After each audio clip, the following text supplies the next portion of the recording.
Bonjour, voici Minion Club, un jeu pour 2 à 6 joueurs. Chaque joueur va être un financier qui va devoir acheter des entreprises, les développer, spéculer en bourse, faire des vacheries, bref, c'est le monde de la finance en toute sa beauté. On va pas être très très gentil forcément avec les adversaires, mais voilà, c'est ça le monde de la finance. Alors, c'est un jeu initialement, on va avoir tous une entreprise. D'accord. Ici, je fais une préparation pour 4 joueurs, par exemple. On a tous 7 millions de pounds. On a des contrats coloniaux. Et ça, c'est et aussi, chacun a 2 pions, parce que c'est un jeu de pose d'ouvriers. Et à tour de rôle, à partir du premier joueur, celui qui a ces petits jetons-là, on pose chacun un pion, pardon, sur l'un de ces tuiles. À chaque tuile correspond une action bien précise. Alors, avant de commencer à expliquer les différentes tuiles, je voulais montrer les différentes entreprises. Il y a des entreprises avec ce symbole-là, c'est des sociétés de transport. Voilà, ici pareil, société de transport. Ici, on a une usine. Et ici, on n'a pas les sociétés de mines, mais les mines, c'est ce symbole-là. Voilà. Donc, pendant la partie, initialement, quand une entreprise vient en jeu, ça vaut 1. Donc, on met le 1 vers le haut. Comme ça. Vers le haut, par rapport à ce que vous regardez. Pendant la partie, vous êtes amené à pouvoir les développer, c'est-à-dire à faire ce qu'on appelle dans le jargon du jeu, en tout cas, des mouvements, des quarts de tour comme ça, pour le monter à 2 millions, 3 millions, 4 millions, mais on pourra aussi les taxer si on souhaite pour gagner quelque sorte de dividendes. Donc si on baisse de 4 à 3, on va gagner 4 millions. Si on baisse de 3 à 2, on va gagner 3 millions. Et si on baisse de 2 à 1, on va gagner 2 millions. Ainsi de suite. Donc on ne peut pas descendre en dessous de 1 million, bien sûr. Donc ceci dit, ici, il faut aussi spécifier qu'est-ce que c'est ça. Ça, c'est un indicateur qui est très important dans le jeu. Ça représente la somme de toutes les entreprises de ce type et de ce type. Alors là, c'est pas correct parce que bien sûr, on a 2 sociétés de transport, donc 1 plus 1, ça fait 2. Donc ça, on est sur le 2. On a une seule usine qui vaut 1, donc on met sur 1. Et il y a ça, il n'y en a pas, donc du coup, on met sur 0. Mais si pendant la partie, par exemple, quelqu'un développe une usine de 2 comme ça, le jeton ici avancera ainsi de 2, parce que cet indicateur doit toujours indiquer la somme de toutes les usines en jeu, de la valeur de toutes les usines. Voilà, etc. Alors maintenant, je peux expliquer effectivement à quoi ça sert les différentes actions. Alors ici, on a le disque de lobby. Le lobby, ça sert à influencer la valeur soit des usines, des sociétés de transport ou des mines. Alors imaginons que, je n'ai pas dit tout à l'heure, on va positionner les bonhommes à tour de rôle. Donc moi je vais mettre un premier bonhomme, le deuxième joueur va mettre un premier bonhomme quelque part où il souhaite, donc n'importe quelle tuile. Dès que tout le monde a positionné tous ses pions, on va résoudre les actions à commencer de ce disque-là, de celui de lobby. Donc, imaginons que ce soit comme ça, que j'ai mis ça ici, plutôt sur le transport, on va dire, que le vert se soit mis avec moi et que le rouge, lui, par contre, soit mis sur les usines. Eh bien, quand on va résoudre ce disque-là, on va voir ici, il y a 3 bonhommes. Donc, le vert et le blanc, ils vont gagner tous les deux 3 points de mouvement sur une ou plusieurs de leurs entreprises de ce type-là, donc de sociétés de transport. Donc, par exemple, 3 mouvements, on peut pouvoir faire 1, 2 et 3, ou bien, parce que ça valait 1, 2 et 3, et gagner 3 millions parce que c'est taxé. Okay, et le blanc fera faire pareil, parce qu'il y a 3 bonhommes, c'est pour ça qu'il y a 3 mouvements. Le rouge, pardon, lui, il est tout seul, et il pourra donc faire un point de mouvement, parce qu'il y a un seul pion, sur une de ces usines. Donc là, il était à 1, donc il passera peut-être probablement à 2. Voilà, sûrement à 2. Donc ensuite, sur chaque disque, il y a un bonus de majorité. Ça veut dire qu'on prend celui qui est majoritaire sur le disque. Donc imaginons que c'était comme ça aurait été le blanc aurait été quand même majoritaire. Eh bien, le disque, le blanc pourra mettre un pion sur l'un des autres disques, ce qui veut dire en gros qu'il gagne une action. Voilà. Imaginons que donc ça c'est le disque des intrigues.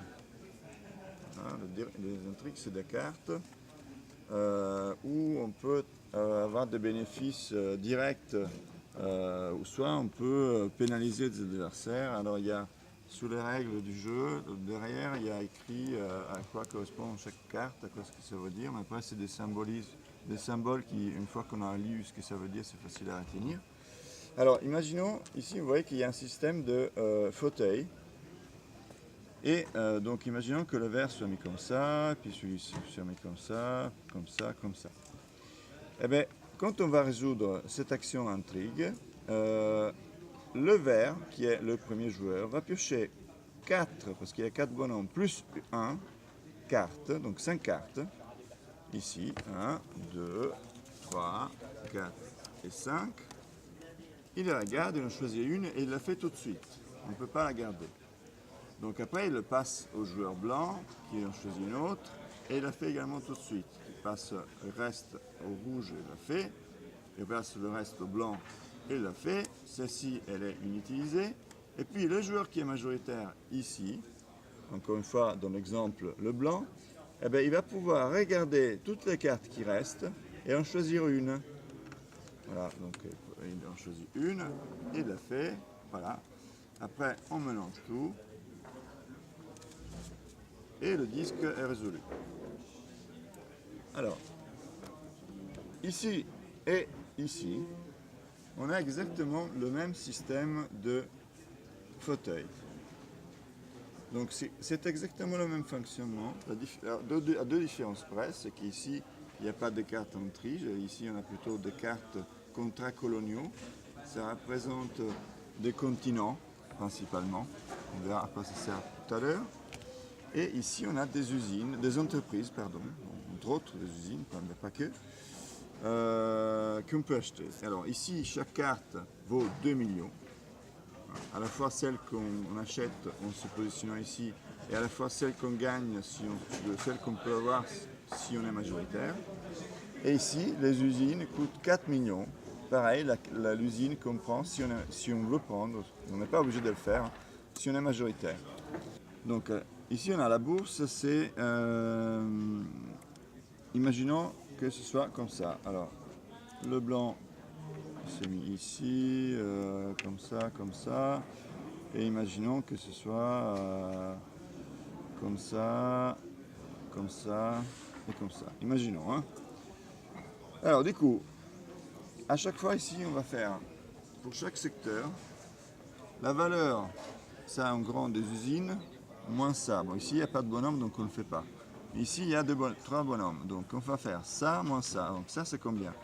C'est 5. Moins ça qui vaut 1, 2. Donc 5 moins 2, 3. Donc le rouge va gagner 3 millions.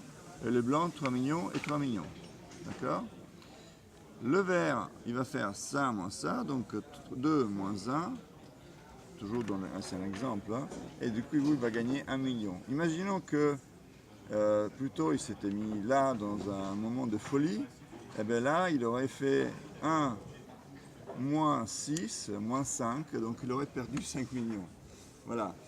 Alors, ce qui est très drôle dans le jeu, c'est que souvent il y a des interactions entre le lobby qui sert à modifier, sur lequel si on se met à plusieurs, on peut modifier sensiblement la valeur d'un type de société, et la bourse. Donc du coup, il y a des alliances qui s'est créées, on peut négocier entre joueurs pour que on se mette d'accord pour faire monter ou faire baisser un type de société par rapport aux spéculations qu'on souhaite faire. Donc vous l'aurez compris, il y a des alliances qui se créent tout le temps, mais malheureusement, et ne dure pas trop longtemps. Et donc c'est aussi l'aspect sympathique du jeu, drôle du jeu. La partie dure 9 tours. Comment faire à calculer, savoir à quel tour on est? Simplement au premier tour, le premier disque il est couvert et on ne peut pas poser des pions dessus. Ce qui a l'avantage aussi, donc le deuxième tour, pardon, ça c'est comme ça et ce sera ce disque ici qu'on n'utilisera pas. Troisième tour, quatrième tour, cinquième, sixième, septième, huitième, neuvième tour. À la fin du neuvième tour, la partie est finie. Voilà. Le fait en plus de n'avoir toujours un disque différent couvert, ça fait que les tours en tout cas ne se ressemblent pas parce qu'on ne peut pas faire forcément les mêmes actions. Donc à la fin de la partie, on va calculer les points. Voilà, puisque le but c'est de créer un réseau de financier le plus prestigieux possible. Donc pas forcément d'avoir de l'argent, bien que vous l'avez peut-être compris, l'argent est très très important. Alors, les points, ça se calcule comme c'est expliqué dans cette aide de jeu ici. Il y a des points qui se gagnent grâce aux sociétés, grâce aux contrats coloniaux et grâce aux sous qu'on a. Donc il y a des points, on va faire la valeur des sociétés que chaque joueur possède. Imaginons que j'ai une entreprise à 3, une autre à 2 et une autre à 1, du coup j'ai 6 points. On va regarder les leaderships, donc celui qui a le plus d'usines il va gagner un point par usine, celui qui a le plus de sociétés de transport, un point pour société de transport, etc. En cas de majorité, ces points-là ne sont pas attribués, comme d'ailleurs les primes sur les différentes tuiles qu'on avait vues tout à l'heure, les primes de majorité ne sont pas attribuées s'il y a 2 joueurs qui ont le même nombre de pions dessus. Ensuite, on a les consortiums. Là, par kit de 3 types d'entreprises différents, c'est 2 points supplémentaires. Pour les contrats coloniaux, chaque carte vaut 1 point. De façon similaire à la leadership ici, celui qui a le plus de cartes Asie, par exemple, gagnera 1 point par carte Asie, et etc. Et pareil pour tous les autres continents. Ici, la globalisation, c'est un peu comme le consortium, sauf que c'est pour chaque kit de 5 continents différents, on va gagner 2 points de plus. Et enfin, les points de victoire qui sont attribués par le sous, on donne 1 point par tranche de 4 millions. Voilà, la partie finie. Un score pour gagner, il faut, imaginons, 35, 40, jusqu'à 55 points, généralement.